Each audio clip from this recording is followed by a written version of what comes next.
లోతును గూర్చి ఈరోజు మనం ధ్యానం చేసుకుందాము. లోతులో చెప్పుకోదగిన ఏది లేదు నేర్చుకోవటానికి. కానీ నెగిటివ్ అంటే లోతు యొక్క పతనాన్ని గురించి మనము ఈరోజు ధ్యానం చేసుకుందాం. ఎందుకంటే లోతు ఏ రీతిగా దేవుని యొక్క సన్నిధికి దూరం అవుతూ ఆత్మీయ జీవితంలో దిగజారిపోయాడో, ఏ రీతిగా ఒక హేయమైన జాతులకు మూల పురుషుడిగా మార్చబడ్డాడో ఈరోజు మనము ధ్యానం చేసుకుందాం. అబ్రహాంతో కూడా వెళ్ళిన లోతునకు గొర్రెలు గొడ్లు గుడారములు ఉండను గనుక వారు కలిసి నివసించుటకు ఆ ప్రదేశము చాలక పోయిను. ఎందుకనగా వారి ఆస్తి వారు కలిసి నివసించలేనంత విస్తారముగా ఉండెను. అప్పుడు అబ్రాము పశువుల కాపర్లకు లోతు పశువుల కాపర్లకు కలహము పుట్టెను. ఆ కాలమందు కనానీయులు పెరిజీలు ఆ దేశంలో కాపరముండవి. కాబట్టి అబ్రాము మన బంధువులు కనుక నాకును నీకును నా పశువుల కాపర్లకును నీ పశువుల కాపర్లకు కలహం ఉండకూడదు. ఈ దేశమంతయు నిద్ర ఉన్నది కదా, దయచేసి నన్ను విడిచి వేరుగా నుండము. నీవు ఎడమ తట్టునకు వెళ్ళిన ఎడల నేను కుడి తట్టునకు, నీవు కుడి తట్టునకు వెళ్ళిన ఎడల నేను ఎడమ తట్టునకు వెళ్ళుదని లోతుతో చెప్పగా, లోతు తన కన్నులెత్తి యోర్దాను ప్రాంతమంతటిని చూచెను. యెహోవా సొదొమ గొమొర్రా అను పట్టణం నాశనం చేయక మునుపు సోయరుకు వచ్చే వరకు అదంతా యెహోవా తోట వలె ఐగుప్తు దేశం వలన నీళ్లు పారు దేశంనై ఉండెను. కాబట్టి లోతు తనకు యోర్దాను ప్రాంతమంతటిని ఏర్పరచుకుని తూర్పుగా ప్రయాణము చేసెను. అట్లు వారు ఒకరినొకరు వేరై పోయిరి. లోతును గురించి మీకు ఎటువంటి అవగాహన ఉందా? లోతు ఎవరంటే అబ్రహాం యొక్క తమ్ముడు, కుమారుడు. అబ్రహాము తండ్రి పేరు తెరహు. Very good. తెరహకు 3 కుమారులు. మొదటి కుమారుడు, పెద్ద కుమారుడు ఎవరు? అబ్రహాము. రెండో కుమారుడు నాహోరు. మూడో కుమారుడు హారాను. ఈ హారాను చివరి తమ్ముడు. ఆ హారాను కొడుకే లోతు. హారాను చిన్న వయసులోనే చనిపోయాడు. తండ్రి లేనివాడిగా ఎవరున్నారు? లోతు ఉన్నాడు. అదే సమయంలో పిల్లలు లేనివాడిగా ఎవరున్నారు? అబ్రహాము ఉన్నాడు. అబ్రహామేమో పిల్లలు లేరు, లోతుకేమో తండ్రి లేడు. కాబట్టి వీరి మధ్య ఒక గొప్ప అనుబంధము ఏర్పరచబడింది. తండ్రి లేని తన తమ్ముడి కుమారుని ఆదరించాడు. అలాగే తండ్రి లేని లోతు కూడా అబ్రహామును తండ్రిలాగా భావించి అతనితో కూడా నివసించడము మన బైబిల్లో చూస్తున్నాం. కాబట్టి దేవుడు ఎప్పుడైతే అబ్రహామును పిలిచాడో, అబ్రహాము తనకున్న అనుబంధాన్ని బట్టి లోతును కూడా తనతో పాటు తీసుకువెళ్ళిపోయాడు. తరువాత కాలంలో దేవుడు వీరిని ఇరువురిని ఆశీర్వదించాడు. ఇద్దరికి బహు పశువులు, బహు మందలు, దాసీలు పెరిగారు. ఇద్దరు బహు సమృద్ధి కలిగి ఉన్నారు. అటువంటి సమయంలో ఆ అబ్రహాము యొక్క పశువుల కాపర్లకు, లోతు యొక్క పశువుల కాపర్లకు ఏం పుట్టింది? కలహము పుట్టింది. అప్పుడు అబ్రహాం అన్నాడు, మనం బంధువులం కాబట్టి మన మధ్య కలహము, విద్వేషాలు, ద్వేషాలు ఉండకూడదు. కనుక ఈ ప్రదేశం నువ్వు నేను కలిసి నివసించలేనంతగా ఉంది. కాబట్టి నీవు మరి కుడివైపుకి వెళ్తే నేను ఎడమవైపుకు వెళ్తాను, నువ్వు తూర్పు దిక్కుకి వెళ్తే నేను పడమటి దిక్కుకు వెళుతాను అని లోతుతో చెప్పినప్పుడు, లోతు కన్నులెత్తి యోర్దాను నదీ తీర ప్రాంతాన్ని, పచ్చని మరి పైరుగా ఉన్న ప్రాంతాన్ని, మరి నీటితో సమృద్ధిగా ఉన్న ప్రాంతాన్ని ఎంచుకుని వేరైపోయాడు. ఎవరు? లోతు. చూడండి, లోతు యొక్క జీవితంలో మనం చూసినట్లయితే మొదటిగా స్వేచ్ఛను కోరుకున్నాడు. ఎవరు? లోతు. ఇదే మాట ఇదే మాట నయోమి కూడా అంది, నేను నా దేశానికి వెళ్ళిపోతున్నాను, మీరు మీ దేశానికి వెళ్ళిపోండి అని ఎవరితో అంది? రూతుతో ఉంది, ఓర్ఫాతో అంది. ఓర్ఫా అయితే నయోముని ముద్దు పెట్టుకుని వెళ్ళిపోయింది. రూత్ అయితే వెళ్ళలేదు. రూత్ ఏమంటుంది?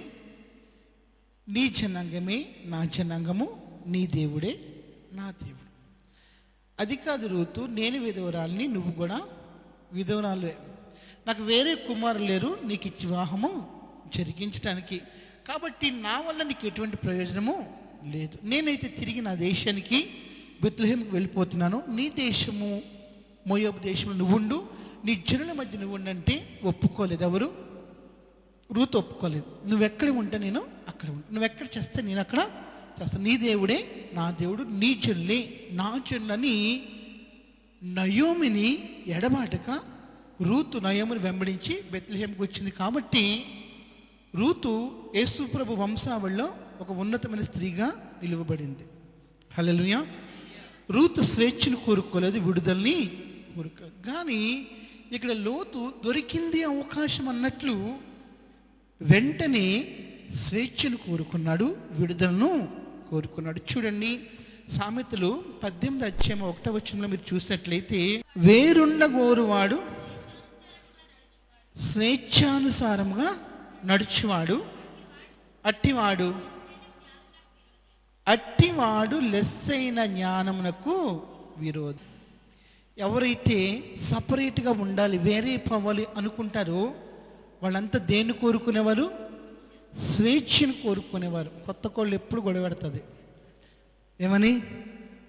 పద వెళ్ళిపోదాం, ఎందుకు ఇంట్లో,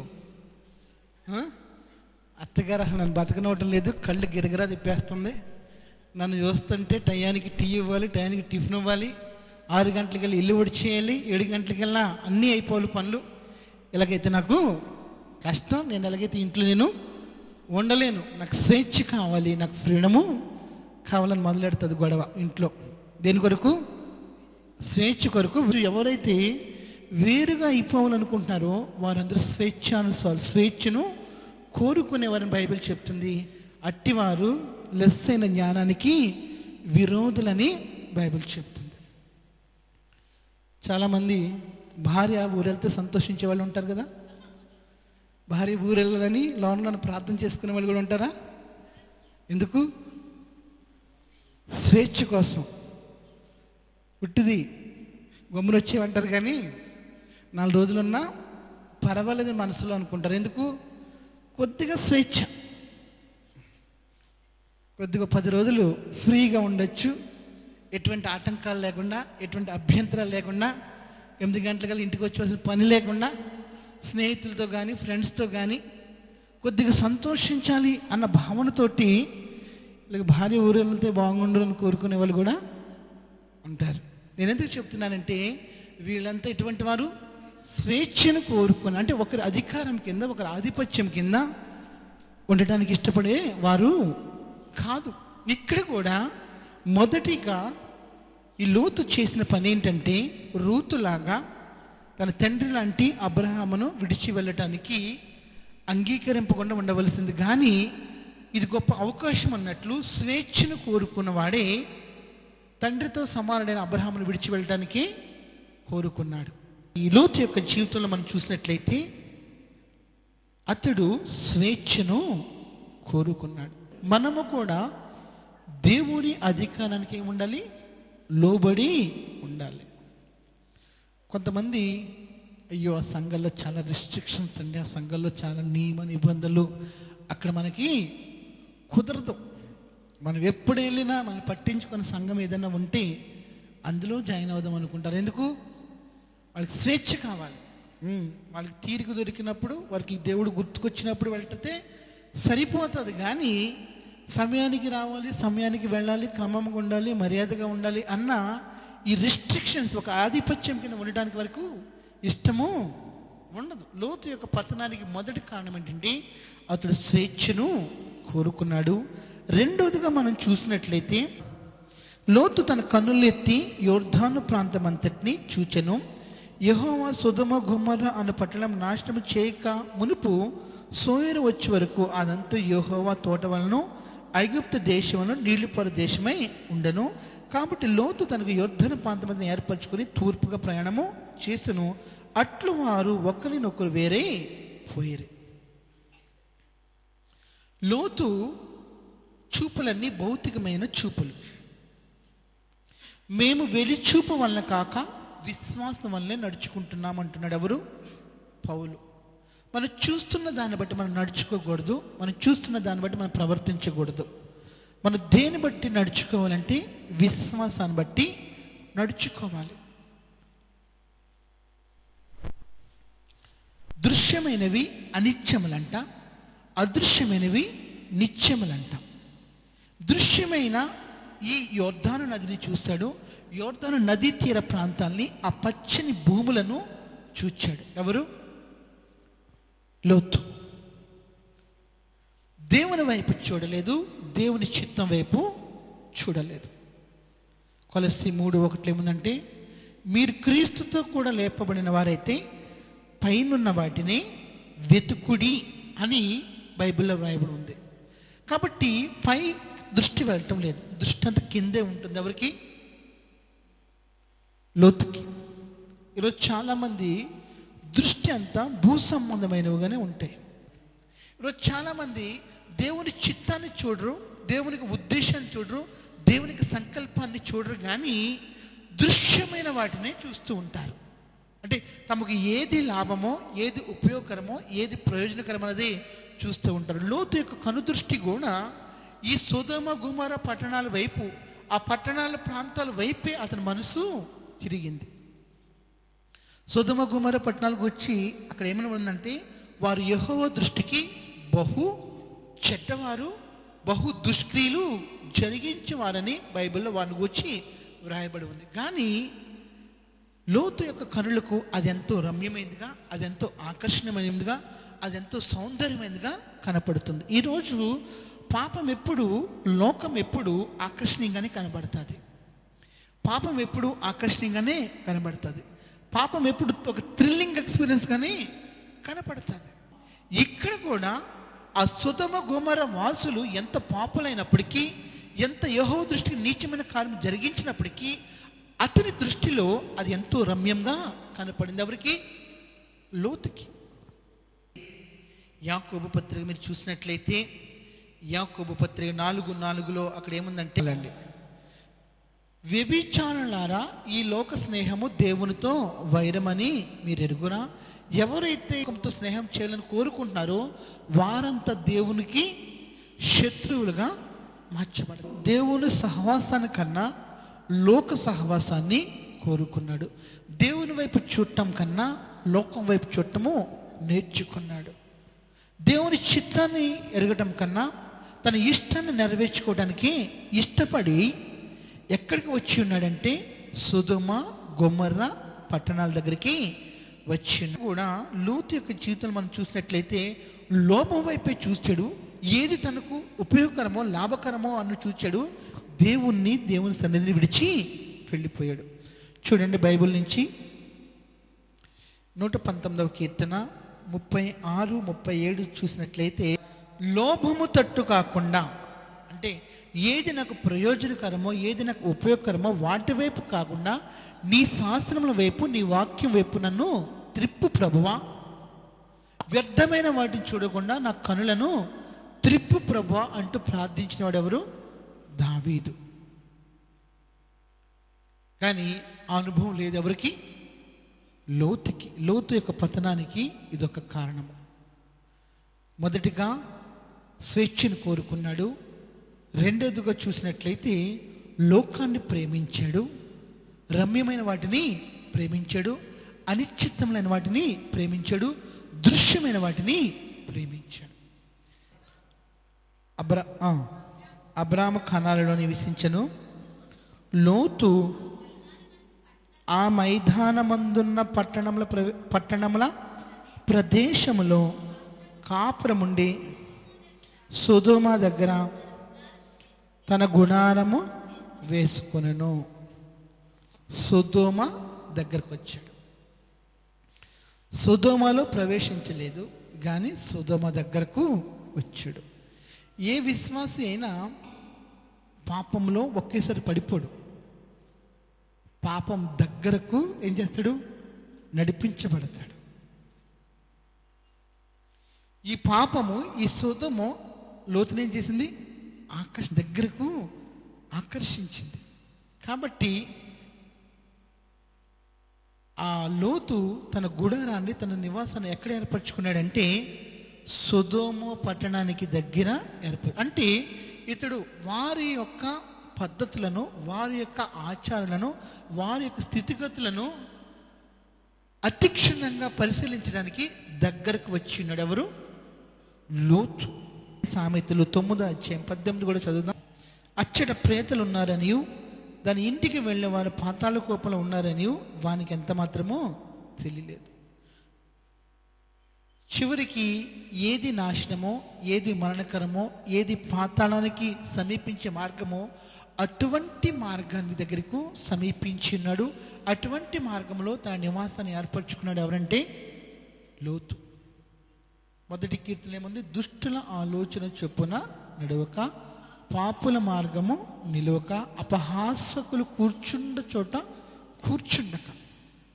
అసలు వాళ్ళ యొక్క స్నేహాలే మనకు వద్దు, వాళ్ళ యొక్క పలకరింపులే మనకు వద్దు, వాళ్ళ యొక్క విందులు వినోదాలే మనకు వద్దు. క్రైస్తవ జీవితం అన్నది ఒక ప్రత్యేకమైన జీవితం, ఒక ప్రత్యేకించబడిన జీవితం. కానీ లోతు ఈ యొక్క పాపానికి మూలము కేంద్రమైన సొదొమ గొమొర్ర పట్టణాల దగ్గర ఏం చేశాడంటే తన నివాసాన్ని ఏర్పరచుకున్నాడు. ఎందుకంటే అవి అతను ఏం చేసినాయి? ఆకర్షించినాయి.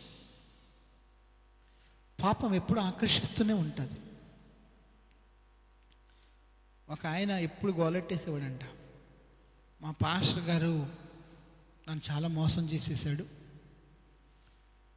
ఎవరో ఎముకను తీసుకొచ్చి నాకు కట్టేశాడు, ఇంట్లో ఎప్పుడు చిర్రు బుర్రు అంటూ ఉంటుంది, ఏడుపు మొహం వేసుకుంటుంది, అసలు ఇంట్లో సమాధానం నాకు ఉండదు, అసలు నా ఎముకను ఆఫీస్లోనే ఉంది, ఆవిడ రేటా అన్నాడంట.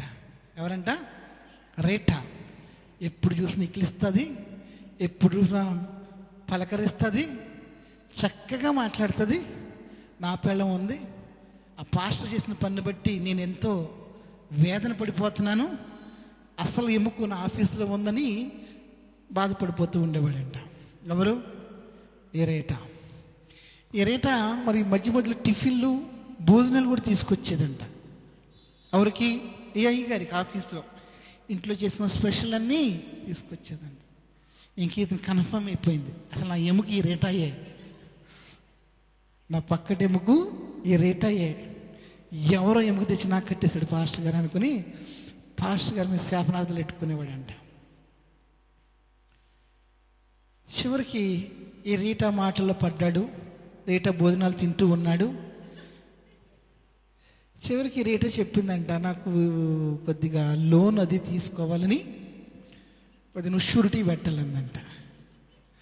రేట్ అడిగితే నేను కాదంటానా, ఎక్కడ పెట్టాలో చెప్పు, నేను ఎన్ని సంతకాలైనా పెట్టేస్తాను, అవసరమైతే నా ఇల్లు, నా పొలం అంతా నీకు షూరిటీ పెట్టేస్తాను, తీసుకో, ఏం పర్లేదు తీసుకో అనుకుని ఇల్లు పెట్టాడంట, పొలం పెట్టాడంట, ఉద్యోగం కూడా పెట్టాడంట, అన్నిటితో షూరిటీ. రేటా ఎన్ని అవకాశాలు ఉన్నాయి, అన్ని అవకాశాల్లో మనోడిని సంతకాలు పెట్టించేసుకుంది.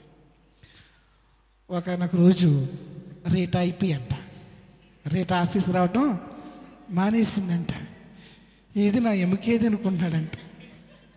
ఇంకేమెముక మొత్తం అంతా చుట్టుపట్టుకుని మొత్తం అంతా కలెక్ట్ చేసుకుని రేటు జంపు. షూరిటీ వాళ్ళు పెట్టిన సంతకాలకి వాళ్ళ పట్టుకున్నారంట. ఈ షూరిటీని బట్టి బ్యాంకులో అతని బ్యాంకులో ఉన్న షూరిటీని బట్టి ఇతని ఆస్తులన్నీ జప్తని అంట. ఉద్యోగంలో పెట్టే షూరిటీని బట్టి ఉద్యోగము పోయిందంట. ఉద్యోగం పోయింది, ఆస్తులు జప్తయిపోయినాయి. అంతవరకు నువ్వు నా ఎముక కాదు, నీ ఎముక కాదు అని ఎవరినైతే తిట్టాడో ఆ ఎముక దగ్గరికి వస్తే నిజంగానే నీ ఎముకను కాదు, నీ ఎముక దగ్గరికి నువ్వు వెళ్ళిపో అని తలుపులు వేసేసిందంట. ఎవరు? భార్య. ఉద్యోగం పోయింది, అసలు ఎముక పోయింది, రేటా ఎముక పోయింది, ఆస్తులు పోయినాయి. అన్నీ పోగొట్టుకుని పిచ్చోళ్ళగా రోడ్లంట తిరుగుతున్నాడు. నేను ఎందుకు చెప్తున్నా అంటే పాపం ఎప్పుడు ఆకర్షణీయంగానే కనపడుతుంది. ఆ మాటలు కానీ, ఆ కవ్వింపులు కానీ, ఆ పలకరింపులు కానీ, ఆ మెసేజ్లు కానీ, ఆ భోజనాలు కానీ ఎంతో ఎంతో ఎంతో ప్రేమగాను ఎంతో ఆకర్షణీయంగా కనబడుతుంది. కానీ అది పాతాళానికి మార్గం అని చాలామందికి తెలీదు. ఈ లోతు కూడా అటువంటి దానికి ఏం చేశాడంటే ఆకర్షింపబడ్డాడు, అటువంటి వైపు మొగ్గు చూచాడు. లోతు యొక్క జీవితంలో ఈ రీతిగా పాప వైపు ఆకర్షింపబడటానికి ప్రధానంగా జీవితంలో దాసులు ఉన్నారు, దాసులు ఉన్నారు. కానీ ఏం లేదంటే బలిపీఠము లేదు. హల్లెలూయా. లోతు జీవితంలో ఏం లేదంటే బలిపీఠము లేదు. ఆస్తులు ఉన్నా, అంతస్తులు ఉన్నా, దాసులు ఉన్నా, దాసులు ఉన్నా దేవుడు లేడు. బలిపీఠం దేనికి సూచన అంటే ఆరాధనకు సూచన. మన అర్పణను దేవునికి అర్పించి దేవుని ఆరాధించడమే బలిపీఠం. అబ్రహాము యొక్క జీవితంలో చూసినట్లయితే అతడు ఎక్కడికి వెళ్ళినా దేవుని యొక్క సన్నిధిలో 12:7 చదవమ్మా. అదే ఆదికాండం 22:9 కూడా చదవమ్మా. అబ్రహాము యొక్క జీవితంలో మనం చూసినట్లయితే అతడు ఏ ప్రదేశానికి వెళ్ళినా, ఏ ప్రాంతానికి వెళ్ళినా బలిపీఠము కట్టి దేవునికి బలి అర్పణ చేసి దేవుని స్తుతించి ఆరాధించిన వాడిగా ఉన్నాడు. ఎవరు? అబ్రహాము. దేవుని సన్నిధిలో ఎక్కడ బలిపీఠం కట్టినా, దేవుని సన్నిధిలో ఎక్కడ బలిపీఠం కట్టి దేవుని ఆరాధించినా అక్కడ దేవుడు అబ్రహాముకు ప్రత్యక్షమై అబ్రహాముతో మాట్లాడటం మనం చూసాము. అబ్రహాముకు వాగ్దానం చేయటం చూసాము. అబ్రహామును బలపరచడం మనము చూచాము. అబ్రహాము కూడా ధనవంతుడే, అబ్రహాము కూడా దాసులు ఉన్నారు, మందులు ఉన్నాయి. కానీ అబ్రహాము దేవునికి బలిపీఠాన్ని కలిగి ఉన్నాడు, దేవుని ఆరాధించడం కలిగి ఉన్నాడు, దేవుని సన్నిధిలో ప్రార్థించడం కలిగి ఉన్నాడు, దేవునికి చిత్తాన్ని నెరవేర్చడము కలిగి ఉన్నాడు.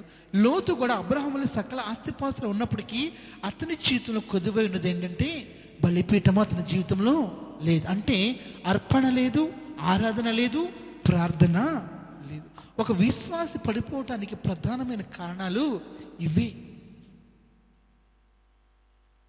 నువ్వు ఈరోజు ఎంత దేవునికి ఏర్పాట్లు ఉన్నప్పటికీ నీ జీవితంలో, వ్యక్తిగత జీవితంలో ప్రార్థన లేకపోతే, నీ వ్యక్తిగత జీవితంలో ఆరాధన లేకపోతే, నీ వ్యక్తిగత జీవితంలో దేవునికి సహవాసం లేకపోతే అక్కడి నుంచే నీ డౌన్ఫాల్ స్టార్ట్ అవుతుంది.